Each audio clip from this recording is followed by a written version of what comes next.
अलीमा आपा ने press conference की है और धरने के अंदर बैठ चुके हैं और अलीमा आपा ने सबको हदायत कर दी है कि जब तक खान साहब से मुलाकात नहीं होगी हम यहाँ से उठेंगे नहीं। और कौम ने यहाँ पे नारेबाजी शुरू कर दी है और यहाँ पे नीचे सारे बैठ गए हैं।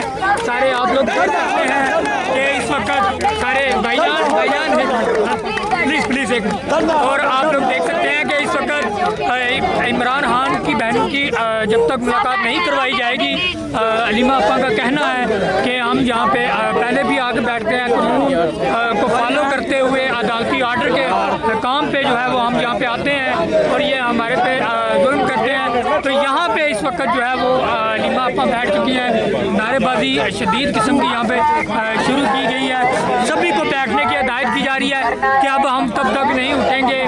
यहाँ पे धरने में यहाँ पे बैठ गए हैं सारे यहाँ पे ही जो है वो धरना दे दिया गया है। अभी यहाँ पे सभी लोग जो हैं आप देख सकते हैं वर्कर यहाँ पे मौजूद है।